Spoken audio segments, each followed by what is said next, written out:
어떻게 2월달 잘 보내셨나요? 네, 어떻게 2월이 좀 은혜로우셨는지 모르겠습니다. 근데 사실 아직 늦지 않았습니다. 오늘 밤 우리가 은혜로운 시간을 보내면 2025년 2월은 은혜로운 달이 됩니다. 그럼 3월은 어떻게 해야 될까요? 마지막은 모르겠지만 그 시작은 알고 있습니다. 월삭 새벽 기도에 나오셔서 은혜 받으시면 됩니다. 네, 그래서 여기 계신 분들 다 나오실 줄 믿습니다. 네.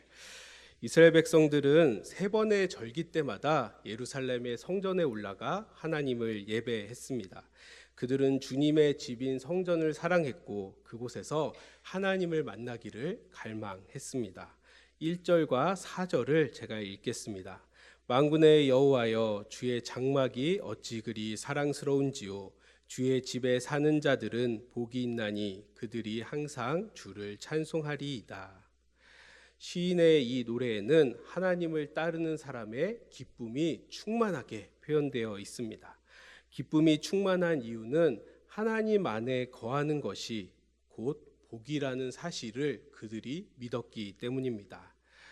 국어 사전을 찾아보면 복이라는 단어가 이렇게 설명이 됩니다. 삶에서 누리는 좋고 만족할 만한 행운 또는 거기서 얻는 행복이라고 나와 있습니다. 삶에서 누리는 좋고 만족할 만한 행운 또 거기서 얻는 행복이란 말을 되뇌이다가 문득 이런 표현이 떠올랐습니다. 행복한데 불안하다. 어떤 느낌인지 아시나요? 네. 많은 이들이 행운이나 행복을 누리면서 불안과 두려움에 사로잡히곤 합니다. 그러한 복이 자신의 것이라고 확신하지 못하기 때문입니다. 어떤 이들은 자신이 그런 복을 누릴 만한 가치가 없다고 생각하며 불안해합니다. 또 어떤 이들은 지금 누리는 행운이나 행복이 금세 사라져버릴 것 같아서 두려워합니다. 또 어떤 이들은 행운과 행복이 왔으면 그 뒤에 알 수 없는 큰 어려움이나 고난이 찾아오지는 않을까라고 하며 두려움 때문에 불안해합니다. 이처럼 복을 누리지만 온전히 누리지 못하고 불안과 두려움에 떠는 이유가 무엇이겠습니까? 복의 출처, 복이 어디로부터 왔고 복이 어떤 것인지 복의 의미를 제대로 알지 못하기 때문입니다.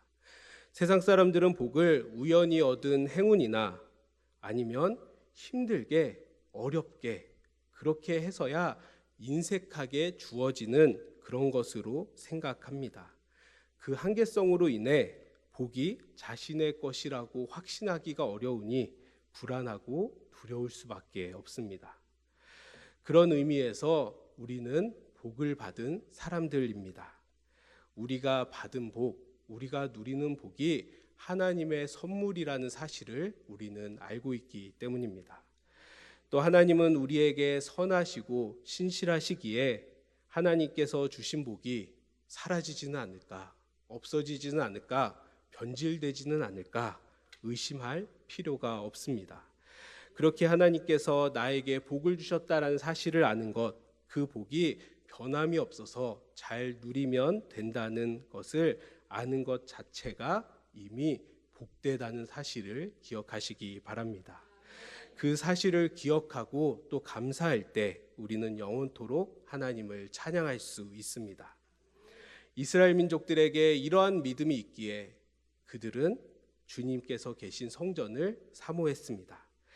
그들은 성전을 향해 나아가는 길이 눈물 골짜기를 지나는 길이라 할지라도 성전에 올라가기를 주저하지 않았습니다.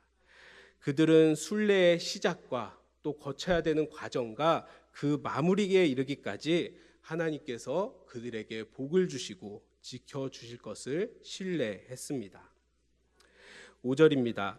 주께 힘을 얻고 그 마음에 시온의 대로가 있는 자는 복이 있나이다. 하나님을 향해 순례를 시작하는 그 순간부터 복이 주어집니다.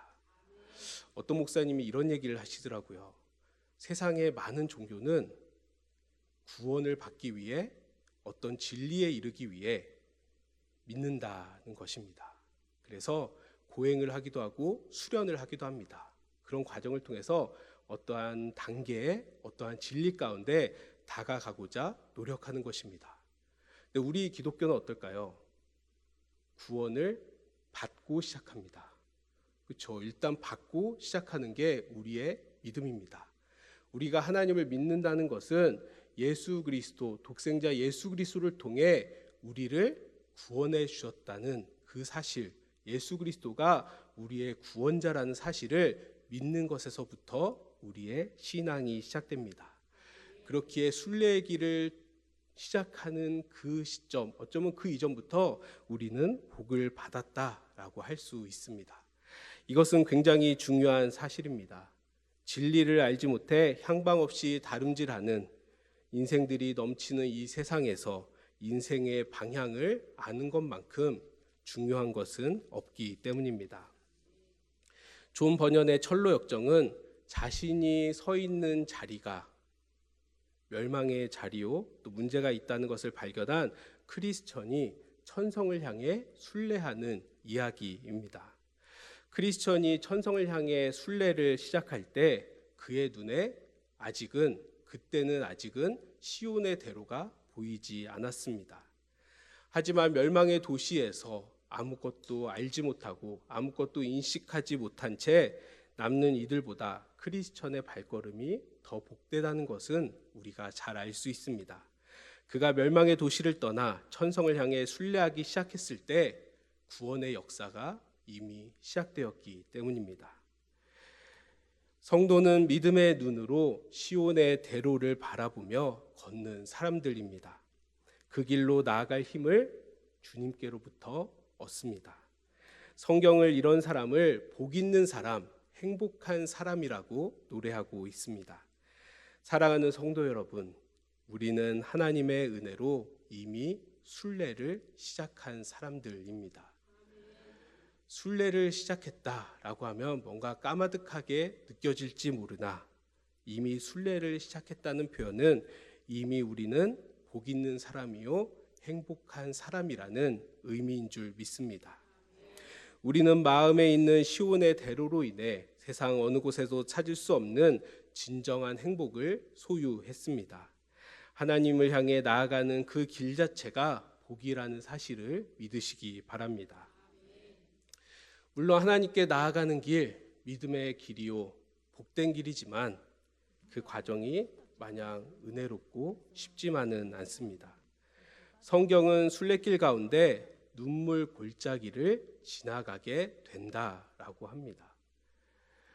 우리가 하나님을 따르기에 눈물 골짜기를 피하게 해주신다, 눈물 골짜기를 알아보고 돌아가게 해주신다 하지 않습니다. 눈물 골짜기를 지나게 된다라고 말합니다. 눈물 골짜기는 어떤 곳일까요? 뭔가 들으시면 뭔가 즐거움이 넘치는 느낌일까요? 뭔가 슬프고 아프고 우울하죠. 눈물 골짜기는 고난과 아픔으로 인해 몸부림치고 눈물을 흘려야 되는 인생의 때를 상징하는 말일지 모릅니다. 하나님을 향해 나아가는 우리의 인생의 길에도 많은 아픔과 또 많은 고통이 있습니다. 그럴 때 우리는 하나님께 반문합니다. 하나님, 왜 많은 사람들 중에 왜 저인가요? 왜 저를 버리셨나요? 왜 기도에 응답하지 않으십니까? 도대체 이 고난이, 이 고통이 언제쯤 끝날까요? 우리는 이러한 질문을 하나님 앞에 수도 없이 하지만 하나님의 뜻을 다 알 수 없습니다. 분명한 것은 고난과 아픔 그 상황 속에서도 하나님은 우리와 함께 하신다는 사실입니다. 하나님은 우리가 고난과 아픔을 감당하고 또 버텨낼 수 있도록 많은 샘과 이른비의 은혜를 허락해 주십니다. 우리는 인생의 눈물 골짜기와 같은 아픔과 고난 가운데서 하나님께서 발견하게 하시는 샘으로 인해 위로를 받고 내려주시는 이른비로 말미암아 용기를 얻게 됩니다. 눈물 골짜기를 지나는 것을 원하는 사람은 없습니다. 내가 요즘 인생이 너무 편안한데, 그동안 너무 행복했는데 내 자신을 깨우기 위해서 나 좀 약간 고난의 길을 걸어봐야 되겠다라고 하는 사람은 없을 겁니다. 그리고 감히 눈물 골짜기로 지나는 것이 유익이라고 당연하게 말할 수도 없습니다. 우리는 그저 인생이 밝을 때나 어두울 때나 하나님은 변함없으시다는 사실을 붙들며 우리에게 주어진 길을 나아갈 뿐입니다. 그리고 그런 과정을 통해 우리는 어둠 속에서 하나님의 빛을 더 선명하게 볼 수 있다는 사실을 발견합니다. 어두운 밤일수록 별이 더 밝게 빛나듯이 우리가 고난 가운데 있을 때 하나님의 빛은 더 선명하게 드러납니다. 정진규 시인의 별이라는 시입니다. 별들의 바탕은 어둠이 마땅하다. 대낮에는 보이지 않는다. 지금 대낮인 사람들은 별들이 보이지 않는다.